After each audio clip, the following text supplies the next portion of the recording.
I gaze at my reflection in the sleek glass of my Tesla, drawing a long breath before stepping out. The restaurant ahead was luxurious, the kind that flaunted elegance in every corner, fitting for the celebration of my father's 60th birthday. The invitation had come 3 weeks earlier, not from him, of course, but from my stepmother, Diana, a woman who never passed up a chance to flaunt her picture-perfect family. My name is Isabella Morgan. Not that they ever acknowledged the Morgan part anymore. It's the name I held on to after my mother died 12 years ago, the same year my father married Diana, effectively replacing me, his grieving teenage daughter, with a pre-packaged family of overachievers. I was 15 then. Now, at 27, I ran a tech empire they knew nothing about. As far as they were concerned, I was still barely keeping a startup afloat, surviving off a modest inheritance my mother left behind.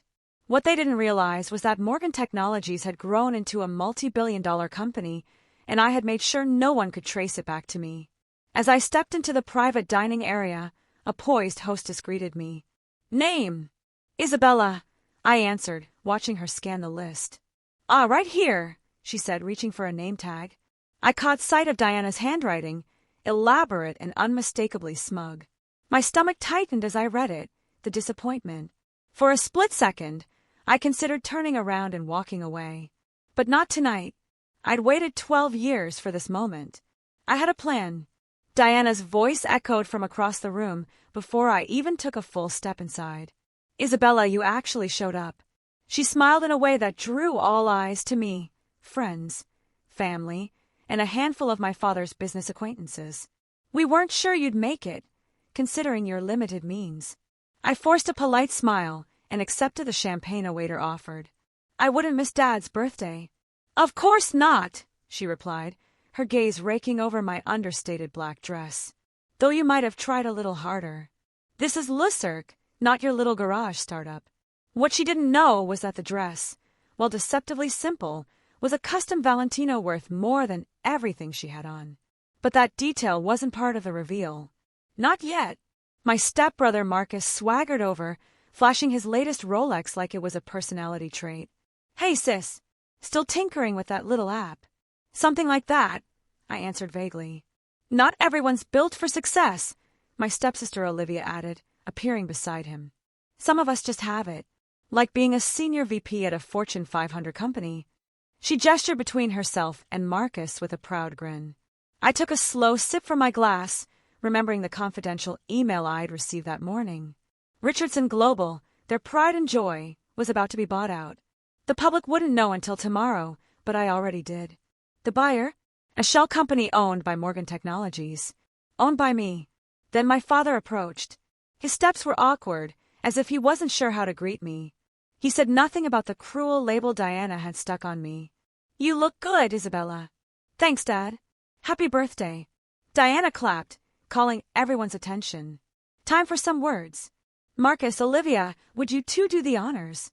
I stood silently as my step-siblings launched into praises. They toasted their incredible father, their fabulous lives, and, not so subtly, their many accomplishments. Cars, promotions, corner offices. Each word felt designed to highlight my supposed shortcomings. Then Diana turned to me, her smile sharp and calculating. "Isabella, care to say a few words about your father?" The room went quiet, as if everyone expected me to stumble through a pathetic speech. I rose slowly, lifting my glass. "I would," I said clearly. Diana's expression stiffened as I moved to the center of the room. I felt the weight of every stare, the sting of that name tag still stuck to my chest like a scar. But I stayed poised. "When I was 15, I began, my voice ringing out clearly, my mother passed away. Her final days were filled with worry, not for herself, but for me. "Promise me you'll do something extraordinary," she said. "Don't let anyone dull your shine."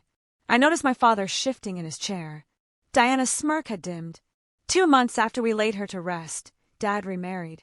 Suddenly, I had a new mother who treated me like an inconvenience, and 2 siblings who reminded me every day that I didn't belong.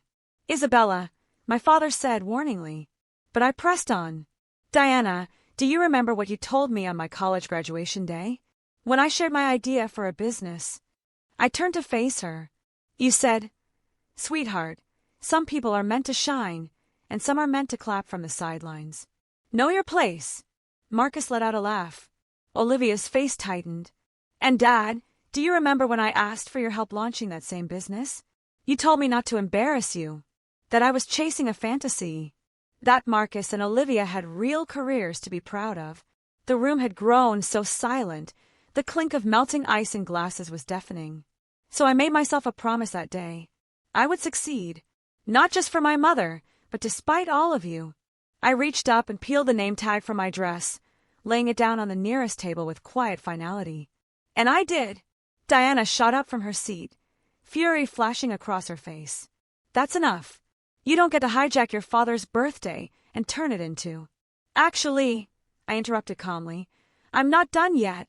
You know, something unexpected is about to unfold at Richardson Global tomorrow morning. I watched Marcus and Olivia glance at each other, unease flickering in their expressions.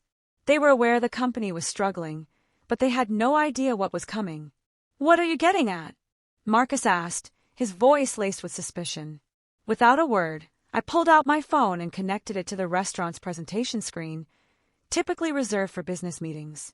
The screen lit up with the draft of a press release scheduled for early morning. Richardson Global acquired by Morgan Technologies in $4.2 billion surprise deal. I read it aloud, then tilted my head slightly. Quite a headline, don't you think? Both their faces drained of color. I let the silence thicken before continuing. Even more intriguing, as part of the transition, all senior executives will need to reapply for their roles. I glanced directly at them, including any VPs who may have landed their titles thanks to nepotism rather than actual talent. This is absurd, Diana snapped, her voice sharp and unsteady. I advanced to the next slide, revealing my official profile, CEO and founder of Morgan Technologies. Actually, I said calmly, it's very real. The room broke into a low murmur. A few of my father's business friends were already glued to their phones, likely fact-checking everything I'd just revealed. Marcus stumbled over his words. But your little startup was a smokescreen, I interrupted. Morgan Technologies operates globally. Our focus is AI innovation and quantum computing. As of last quarter, we were valued at $28 billion. I paused to let the impact of that settle in. So yes, those pipe dreams turned out to be pretty lucrative. Wouldn't you say, Dad? My father sat motionless, staring blankly at the untouched cake in front of him. Diana was gripping the edge of the table like she might fall over. I lifted my glass again. Let's raise a toast. To the last time you'll ever call me a disappointment. And to my mother, who always believed in me. She was right. Success really is the best revenge. I sipped slowly, then placed the glass down with care. From my purse, I retrieved an envelope and placed it on the table. What's that? Diana asked, barely able to find her voice. Another surprise, I said simply, turning toward the exit. You can read it yourselves. As I walked out, I heard the envelope being torn open, followed by a stunned gasp that echoed behind me. I didn't look back. Inside were 3 documents, each capable of shattering the pristine image they had worked so hard to maintain. The first was a comprehensive investigation report that exposed how Diana and my father had siphoned money from my mother's medical fund during her final months. Money that was meant to pay for life-saving treatments, stolen while she was dying.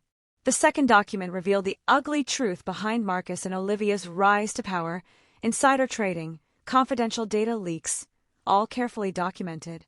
Not only would they lose their jobs, but federal charges were a real possibility. The final item was a handwritten letter from my mother, dated just days before she passed. In it, she expressed her suspicions about my father's relationship with Diana, suspicions she never got the chance to voice aloud. By the time I reached my car, my phone had already exploded with calls and messages. I silenced it after catching a glimpse of Diana's texts. Please come back. We can explain. You don't understand. You're tearing this family apart. Family. That word almost made me laugh. The following morning, I stood in my penthouse office watching the chaos unfold. News alerts lit up every screen. Richardson Global's stock was plummeting. Marcus and Olivia's insider dealings had gone viral. Their names were plastered across every business news headline. Diana, and my father were being dragged through the mud as the embezzlement story picked up traction. "Miss Morgan," Sarah, my assistant, buzzed through. "Your father's been downstairs for 3 hours. Should I send him up?" I turned to the floor-to-ceiling windows, gazing out over the city I now ruled. "Let him wait." An hour later, I finally allowed him in. He entered quietly, his posture sunken, his face aged by decades overnight. "Isabella," he began, voice cracking, "I didn't know about the medical fund. Diana told me she had it handled." "Stop lying," I said, my tone cold but calm. "I have the transfer logs. Your signature is right there. You knew. You just chose her over Mom." He collapsed into a chair, burying his face in his hands. I was weak. "Diana, she could make anything sound reasonable. I never thought. You'd be exposed by your own daughter." I finished for him, the one you spent years calling a failure. "Please," he begged. "Marcus and Olivia might go to prison. Diana and we could be indicted. You can still stop this." I sat behind my desk, the very desk where I built everything they thought I could never achieve. "You know what I remember most about Mom's funeral?" I asked, ignoring his plea. "Not the prayers, not the flowers. It was the party you and Diana threw right afterward. You called it a fresh start. You couldn't even wait for the grave to settle." "I made mistakes," he said quietly. "No, I couldn't. Forgetting a birthday is a mistake. Investing in the wrong stock is a mistake. What you did, every selfish choice, every betrayal was intentional, repeated, and cruel." At that moment, my phone buzzed. Right on schedule. The FBI had just picked up Diana from her yoga class. "The case files have already been handed over to the proper authorities," I said. "The SEC has everything on Marcus and Olivia. And Mom's letter? It'll be printed in tomorrow's edition of the New York Times." He stared at me, devastated. "You've destroyed us." "No," I replied. "You did that yourselves. I just turned on the light." Security came to escort him out. As he reached the door, he turned back one last time. "Was it worth it?" he asked. "Burning your family to the ground just to prove a point?" I held his gaze, voice unshaken. "My family died with Mom. The rest of you were just the people who taught me what strength really looks like."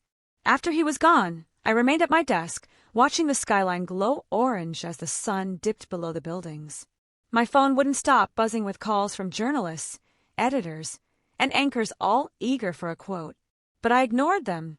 Instead, I reached into my drawer and pulled out an old photo, me and Mom on my 15th birthday, both of us grinning, unaware of the heartbreak that lay ahead. "I did it, Mom," I whispered. "I became everything you knew I could, and I never let them take my light." The next day, headlines told the rest of the story. Tech billionaire uncovers family scandal. Corporate executives face federal charges. Embezzlement and betrayal rock Richardson Global. But I didn't need to read them. I was already moving forward, toward my next deal, my next win. Because the greatest revenge isn't just revealing the truth. It's rising so high that those who try to break, you are left choking on the dust behind you. And the name tag that once read the disappointment, it's now framed on my office wall. A daily reminder that the ones who doubt you most often become the foundation beneath your greatest victories.